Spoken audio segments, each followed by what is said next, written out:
Decoding Gandhi series के तीसरे video में मैं आया हूँ राळेगण सिद्धी, अन्ना हजारे जी का गांव।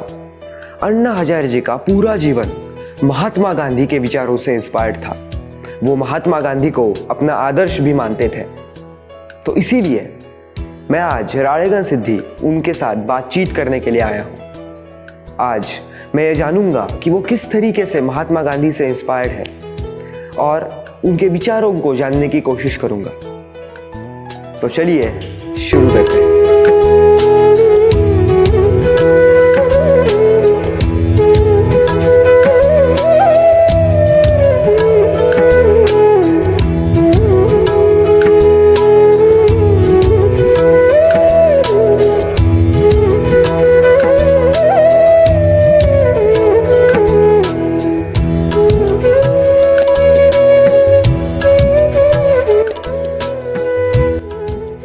समाज और देश के भलाई के लिए संघर्ष करते रहना गांधी जी का मार्ग, वो रास्ता मैं अपनाया है। आप स्कूल में जाते थे तब आपके ऊपर महात्मा गांधी का क्या प्रभाव था और आप महात्मा गांधी के बारे में तब क्या सोचते थे? वैसे मैं स्कूल में जब था, छोटा था, 5 या 6 साल का, पहली कक्षा में, तब गांधी जी के विचार इतने मेरे जीवन में नहीं थे। लेकिन एक बात मुझे हमेशा याद रहेगी, महात्मा गांधी की जो हत्या हुई वो दिन शुक्रवार था और शुक्रवार में भिंगार में हमारा गांव का बाजार होता है, तो वो याद था। बाकी कोई मुझे गांधी जी का असर नहीं। लेकिन आगे जब गांधी जी का विचार आस्ते आस्ते समझ आए तब मैं और गांधी जी को पढ़ते गया। अच्छा, आपके जीवन का जो महत्वपूर्ण काल है वो आर्मी में था। तो आर्मी में आपके हाथ में शस्त्र था, तो ऐसी अवस्था में आपने गांधी जी के विचारों को कैसे जतन किया?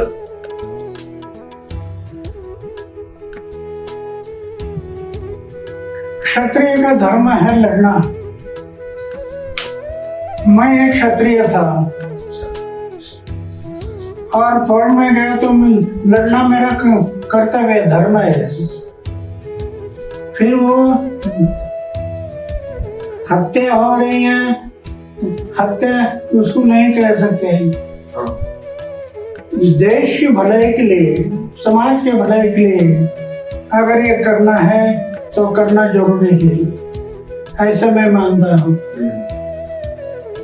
जब आपने सेना छोड़कर अपना जीवन ग्राम विकास में समर्पित करने का निर्णय लिया, तब गांधी जी के कौन से विचार का प्रभाव आप पर था? आगे गांधी जी को मैं जो समझने का कोशिश किया, आस्ते आस्ते गांधी जी के विचार मुझे बहुत महत्वपूर्ण लगे। गांधी जी कहते थे गांव में चलो, जब तक गांव नहीं बनेगा तब तक देश नहीं बनेगा। ऐसे क्यों कर रहे थे? गांव के विकास में प्रकृति और मानवता का दोहन नहीं है। प्रकृति ने जो देन दी है वो देन को लेकर व्यक्ति, गांव, परिवार स्वावलंबन में कैसा होता है, ये ग्राम विकास में बताया। ये मुझे महसूस हुआ। निसर्ग मानवता का दोहन करके किया विकास ये शाश्वत नहीं है, ये मैंने सोचा और मैंने तय किया कि गांव का विकास बहुत जरूरी है। अच्छा, आपने गांधी जी के विचार आपके जीवन में लाने के लिए किन किताबों का अभ्यास किया और वो आपके जीवन में कैसे आए? ऐसे मैं तो इतने किताबें पढ़ी नहीं, लेकिन जो जो पढ़ी वो मुझे बहुत महत्वपूर्ण लगी। मेरा ये उतना अभ्यास नहीं था, लेकिन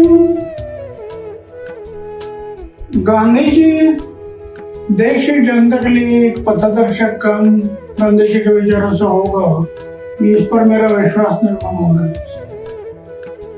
और मैं फिर इस तरफ बढ़ गया।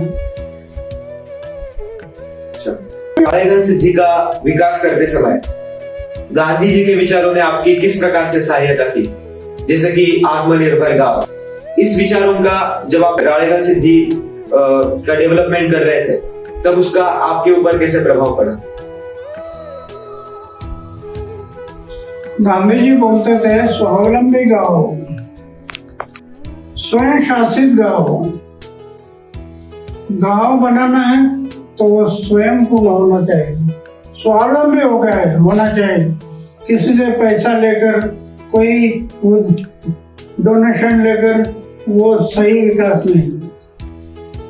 तो मैंने जब सोचा गांव में 80% लोग भूखे सोते हैं, अकाल पीड़ित गांव है, वर्षा कम होती है, जो वर्षा गिरती है वो पानी निकल जाता है,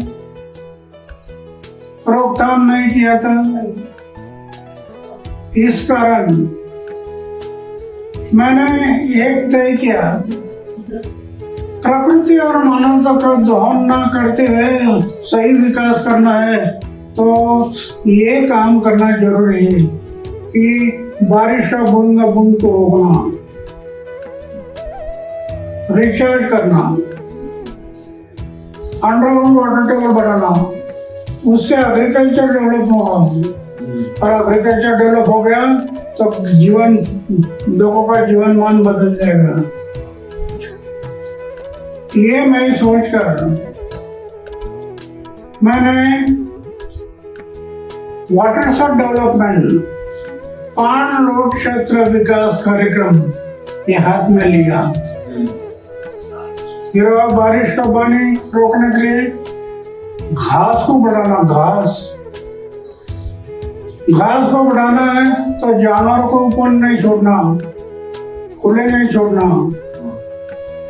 घास जब खुले जमीन पर बढ़ेगा, वेस्टलैंड पर जब घास बढ़ेगा तो घास जमीन को पकड़ लेगा, घास की जड़ें जमीन को पकड़ लेगा, वो बहने से रोकेगा और जो पानी गिरता है वो झट से निकल जाता है। घास बढ़ने के कारण बहुत स्लोली आस्ते आस्ते आस्ते आस्ते नीचे आता है।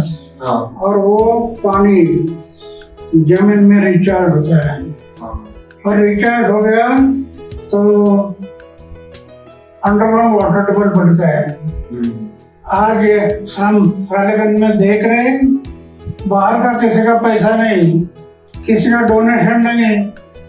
जिस गांव में 80% लोग भूखे सोते हैं, 6-6 किलोमीटर पत्थर तोड़ने के लिए जाते हैं, ऐसे गांव में किसी का डोनेशन नहीं लिया, किसी का बाहर का पैसा ना लेते हुए सिर्फ प्रकृति की देन पान रोड वाटर सेट डेवलपमेंट का काम किया और आज गांव स्वावलंबी हो गया।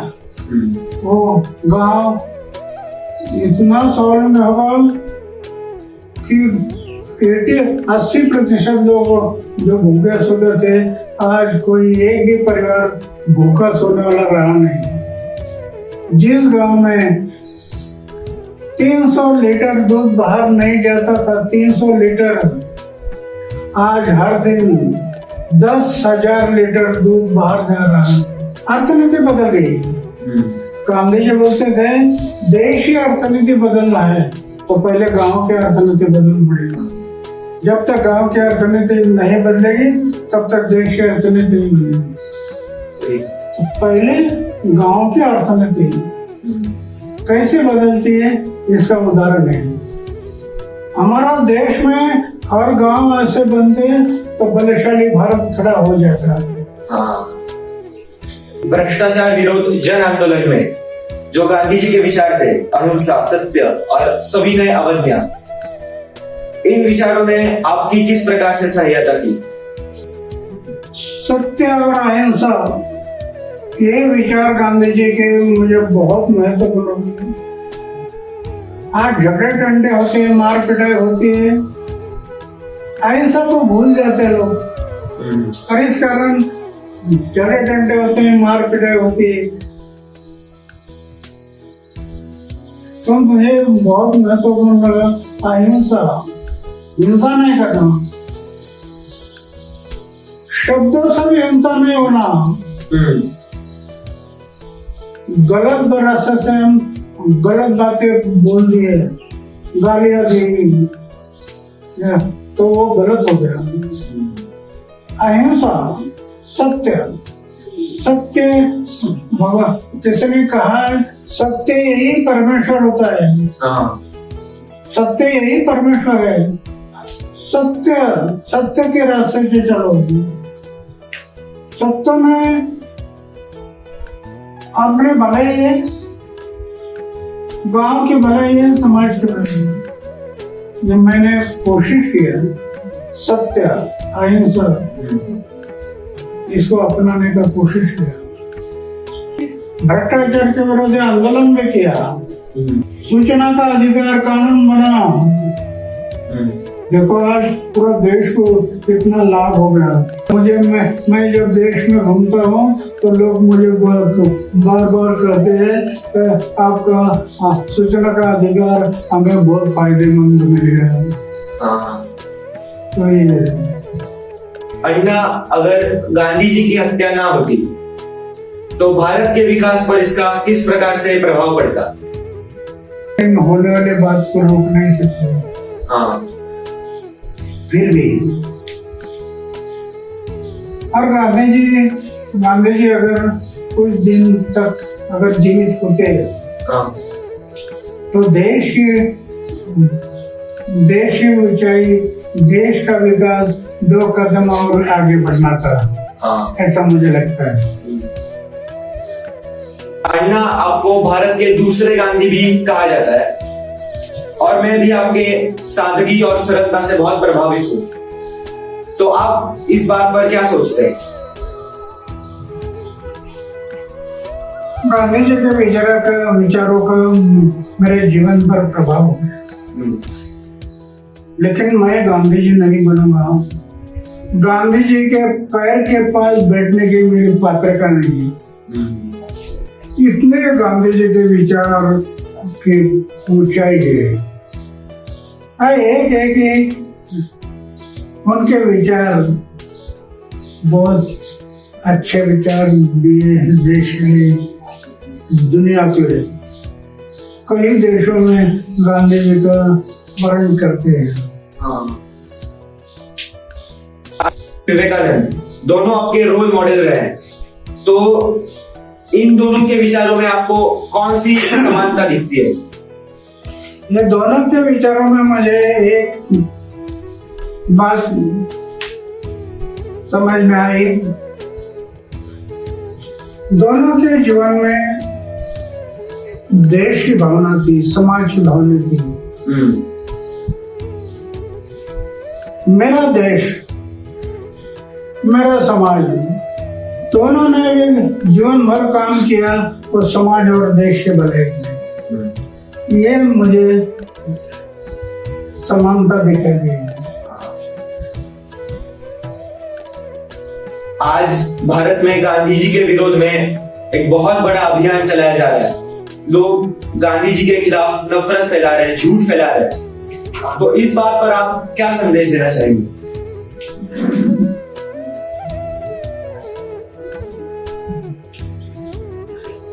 व्यक्ति में प्रकृति होती है, हर एक व्यक्ति में अपने अपने विचार निर्माण होते हैं। कई लोगों के दिल में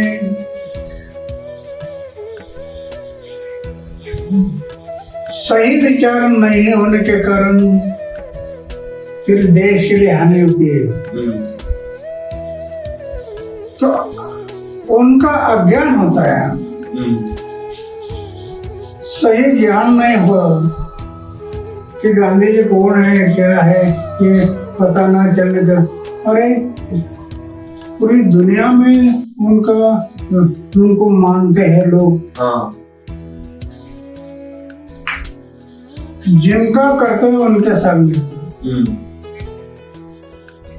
जो विरोध करने वाले लोग हैं उनके तरफ देखना, कान से सुनना छोड़ देना। हाँ। वो रखना नहीं। बिल्कुल। आँख के सामने देखकर छोड़ दो। तो अन्ना, बहुत अच्छा लगा आपके साथ बातें करते हुए।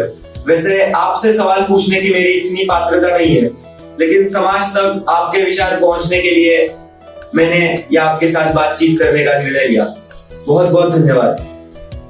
मैं ज्यादा बात नहीं करता हूँ, लेकिन 10 क्लास में पढ़ने वाला के युवक, ये मेरा अच्छा स्थान है। युवा शक्ति एक राष्ट्र शक्ति है। ये युवा शक्ति जाग जाए तो कल का भविष्य दूर नहीं, समाज और देश। युवा का ही देश बनाएगा, इस पर मेरा विश्वास है। इसके कारण मेरे सामने एक युवक बैठा है, 10 क्लास में पढ़ने वाला। मुझे बड़ा इंटरेस्ट आ गया, इसलिए मैंने आपके साथ बात किया। धन्यवाद। तो दोस्तों, आई होप कि आपको ये इंटरव्यू अच्छा लगा होगा। अगर ये इंटरव्यू आपको अच्छा लगा है तो आप आपके मित्रों के साथ शेयर करना ना भूलिए और वीडियो को लाइक ज़रूर करें। धन्यवाद।